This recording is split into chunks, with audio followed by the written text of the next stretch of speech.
Hero Raj Tarun వివాదం రోజుకో కొత్త మలుపు తిరుగుతుంది. లావణ్య అనే యువతి హీరో రాజ్ తరుణ్ తనని మోసం చేశాడని పోలీసులకు ఫిర్యాదు చేసిన సంగతి తెలిసిందే. రాజ్ తరుణ్ తో 11 ఏళ్ల నుంచి రిలేషన్ లో ఉన్నానని, తామిద్దరం గుడిలో పెళ్లి కూడా చేసుకున్నామని చెప్పి పెద్ద షాక్ ఇచ్చింది.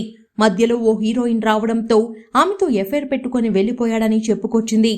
రాజ్ తరుణ్ నాకు కావాలని, తాను ఆయనతోనే ఉండాలని కోరుకుంటున్నానని లావణ్య స్పష్టం చేశారు.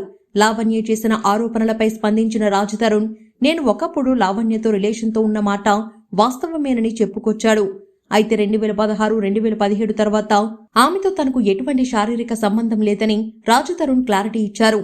ఆమె వ్యక్తిత్వం మంచిది కాదనే దూరంగా ఉన్నానని, ఇండస్ట్రీలో ఉన్న నాకున్న పరువు పోతుందనే ఇన్నాళ్లు తాను సైలెంట్ గా ఉన్నానని రాజ్ తరుణ్ తెలిపారు.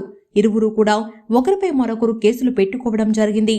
రాజ్ తరుణ్ కొత్త సినిమా ప్రమోషన్ సమయంలో కూడా లావణ్య రచ్చ చేసింది. తన భర్తను కలవడానికి వచ్చానంటూ మీడియా ముందు నానా హంగామా సృష్టించింది. ఇదిలా ఉంటే తాజాగా ఓ టీవీ షోలో పాల్గొన్న లావణ్య అక్కడే ఉన్న ప్రముఖ ఆర్జే శేఖర్ భాషను చెప్పుతో కొట్టడం జరిగింది. ఆర్జే శేఖర్ భాష టీవీ డిబేట్ లో పాల్గొన్నారు. హీరో రాజ్ తరుణ్ కు మద్దతుగా ఆర్జే శేఖర్ భాష ఈ డిబేట్ లో పాల్గొనడం జరిగింది. ఈ సందర్భంగా ఆర్జే శేఖర్ భాష మాట్లాడుతూ లావణ్య చిన్నపిల్లలకు డ్రగ్స్ అలవాటు చేస్తుందని ఆరోపించాడు. దీంతో కోపం వ్యక్తం చేసిన లావణ్య అతన్ని చెప్పుతో కొట్టింది. ఇదంతా కూడా లైవ్ లోనే జరిగింది. దీంతో డిబేట్ లో ఉన్న వారంతా ఒక్కసారిగా షాక్ కు గురయ్యారు. వెంటనే వారిని విడదీసే ప్రయత్నం చేశారు.